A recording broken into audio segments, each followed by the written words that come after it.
في نوفمبر 2024 جاءت زيارة الرئيس الصيني شي جين بينغ إلى المغرب في وقت حساس بالنسبة للمنطقة.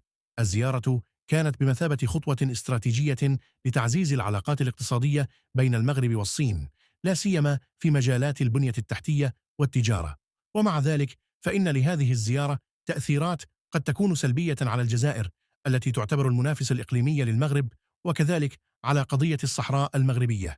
من الناحية الاقتصادية قد تؤدي تعزيز العلاقات بين الصين والمغرب إلى تعزيز موقع المغرب كمركز تجاري إقليمي في شمال إفريقيا، مما يساهم في جذب استثمارات جديدة من الصين في مشاريع حيوية مثل السكك الحديدية والطاقة المتجددة.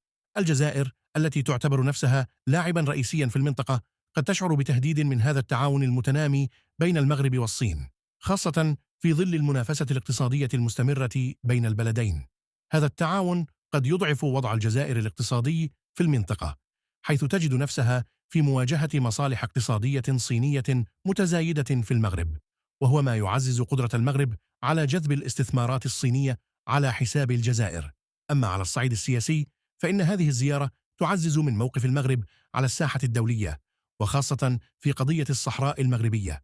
الصين كداعم رئيسي لمبادرة الحزام والطريق قد تصبح حليفا قويا للمغرب في هذه القضية، خصوصا في ظل الدعم المتزايد من الصين لدول ذات سيادة في النزاعات الإقليمية. الزيارة قد تشكل تهديدا دبلوماسيا للجزائر التي تدعم جبهة البوليساريو، حيث قد يترجم الدعم الصيني للمغرب إلى تقليص الدعم الدولي لقضية البوليساريو. زيارة الرئيس الصيني قد تكون ضربة أخرى للجزائر في سياق النزاع الإقليمي، حيث تزداد عزلة جبهة البوليساريو على الصعيد الدولي، مما قد يقوي الموقف المغربي في المجتمع الدولي ويعزز سيادته على الصحراء المغربية. باختصار، زيارة الرئيس الصيني إلى المغرب في 2024 تعكس توجها استراتيجيا في تعزيز التعاون بين الصين والمغرب، وهي زيارة قد يكون لها تأثيرات سلبية على الجزائر وتزيد من عزلتها في قضايا المنطقة، لا سيما قضية الصحراء المغربية. شكرا على المشاهدة.